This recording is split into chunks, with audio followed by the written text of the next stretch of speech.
se atende ao meu clamor. Dos confins da terra eu clamarei a ti. Quando eu abatido for, leva-me para a rocha mais alta que eu, mais alta que eu. Pois tu tens sido meu refúgio e uma torre forte contra todo mal. Quando eu abatido for, leva-me para a rocha mais alta que eu, mais alta que eu. Pois tu tens sido meu refúgio e uma torre forte contra todo mal. Quando eu abatido for, leva-me para a rocha mais alta que eu, mais alta que eu. Quando eu abatido for, leva-me para a rocha mais alta que eu, mais alta que eu.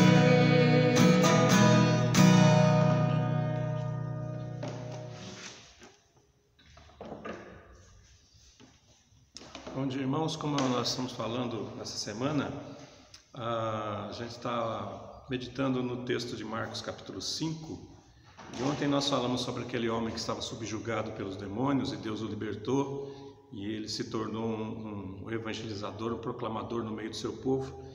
E a leitura do texto continua, a leitura em Marcos continua. Eu vou fazer a leitura agora a partir do versículo 21.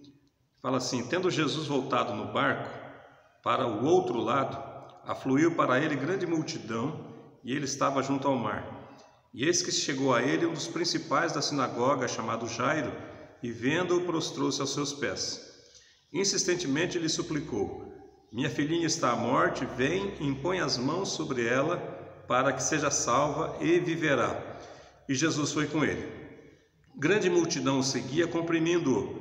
Aconteceu que certa mulher, que havia 12 anos vinha sofrendo de uma hemorragia, e muito padecer a mão de vários médicos, tendo despendido tudo o que possuía, sem contudo nada aproveitar, antes pelo contrário indo a pior, tendo ouvido a fama de Jesus, vindo por trás dele, por entre a multidão, tocou-lhe a veste, porque dizia: se eu apenas lhe tocar as vestes, ficarei curada. E logo se lhe estancou a hemorragia e sentiu no corpo estar curada do seu flagelo. Jesus, reconhecendo imediatamente que dele saíra poder, virando-se no meio da multidão, perguntou: quem me tocou nas vestes? Aqui aparecem dois personagens, mas eu quero me concentrar apenas no primeiro. Um homem chamado Jairo, um homem que tinha uma autoridade ali onde ele estava, era um dos principais da sinagoga. E como nós comentamos na primeira devocional, são três personagens vivendo situações limite, situação de desespero.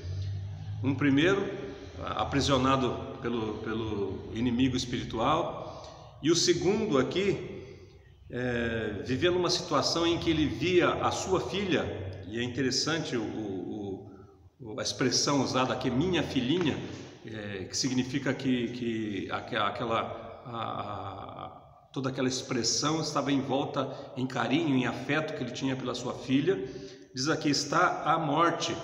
Ou seja, aquela menina vinha num processo de enfermidade crescente, que estava ali já quase para perder a vida. Isso trazia ali toda uma carga de desespero para aquele homem que, apesar de toda a autoridade que tinha, apesar de toda a proeminência que tinha, não conseguia fazer nada pela sua filha.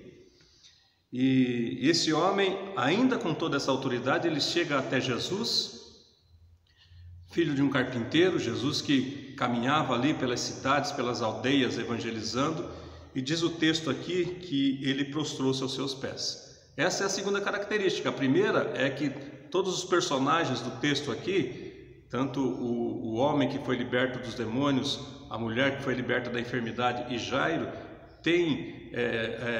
são pessoas vivendo situações desesperadoras, mas quando eles encontram Jesus, eles se jogam aos pés de Jesus em humilde adoração. Jairo, apesar de toda a sua autoridade, reconhece a autoridade de Jesus Cristo, assim como os demônios reconheceram Jesus, Filho de Deus. E esse homem então busca Jesus para que Jesus estenda as mãos, imponha as mãos sobre a sua filha para que salve, para que a salve, para que cure. Junto à adoração, a expressão da fé, da certeza de que em Jesus haveria a solução. Diz o texto que Jesus foi com ele. Mas preste atenção que no caminhar de Jesus andando junto com Jairo, e eu fico imaginando ali Jairo feliz, porque Jesus atendeu o seu pedido, mas também ansioso por chegar logo na sua casa, para que Jesus pudesse curar a sua filha. No entanto, há uma pausa aqui, e é nisso que eu queria pensar. Jesus tem que parar, porque uma mulher toca-lhe as vestes. Nós não vamos falar sobre essa mulher agora, vamos falar na próxima devocional. Mas eu queria pensar conosco, pensar com você hoje, sobre a necessidade que nós temos de esperar. E esse momento que a gente está vivendo hoje, talvez seja o maior exercício que nós precisamos ter de esperar em Jesus Cristo. Nós, quando ouvimos a primeira vez falar de quarentena, de isolamento social, a gente fica imaginando, será por 15 dias, 20 dias, um mês? Nós estamos aí avançando por 2 meses, alguns preveem aí mais um mês. E quantas pessoas estão aí na sua ansiedade? Quando é que eu volto a trabalhar? Quando isso tudo termina, para que a gente possa voltar a uma certa normalidade que a gente tinha antes de tudo isso? A questão é que a gente não sabe explicar. Nós não sabemos colocar uma data, não conseguimos colocar uma data específica. Olha, a partir desse momento, tudo voltará como era antes. Será que a gente consegue então caminhar esses dias? Será que a gente consegue viver esses dias sem saber o que vai acontecer? Assim como Jairo, ainda que tivesse Jesus ao seu lado, ele teve que esperar, Jesus teve que atender uma outra pessoa. Quem sabe esse momento seja realmente um momento de aprendizado para nós. Primeiro, nós não sabemos o que vai acontecer.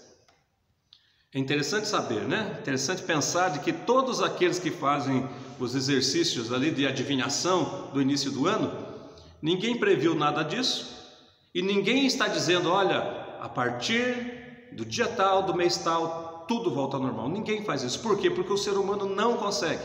Não existe bola de cristal, não existe jogo de cartas, não existe astrologia, não existe nada que indique para nós o que virá. Resta esperar e confiar. Jairo teve que ser solidário. Jairo não pôde pegar os braços de Jesus e arrastá-lo dizendo, deixe de atender essa mulher, porque a gente não sabe nem quem ela é e eu sou a autoridade. Não, ele não pôde fazer isso. Assim como nós também não podemos forçar ao nosso Deus realizar as coisas do modo que queremos e no tempo que queremos. Então, no dia de hoje, é dia de refletirmos sobre a necessidade de aprender a esperar. Espere em Deus. No decorrer da nossa meditação, da nossa devocional, vamos continuar falando nesse texto e você vai ver que valeu a pena Jairo esperar. Valeu a pena ele observar Jesus Cristo agindo na vida de uma outra pessoa. Valeu a pena ele vencer e superar a pressa e a ansiedade. Valerá a pena para você e para nós também aguardarmos, esperarmos Esperei confiantemente no Senhor e Ele se inclinou para mim. Que Deus te abençoe, Deus abençoe a nossa vida. Um bom descanso para você, que você coloque a sua vida, a sua família, o seu trabalho, o seu país diante do Senhor, que Ele te abençoe. Vamos orar nesse momento. Amado Deus e Pai, que a Tua palavra nos ensine e encha os nossos corações dessa certeza. O Senhor continua cuidando de nós, apesar da ansiedade que temos, apesar de não sabermos o que acontecerá no dia de amanhã, nós depositamos todas as coisas aos Teus pés e cremos que o Senhor está cuidando de tudo. Cuida de cada um que está acompanhando essa devocional, que está ouvindo essas palavras. Coloca no coração de cada um a esperança e certeza. No nome de Jesus que oramos. Amém, Senhor Deus. Obrigado, gente. Deus abençoe.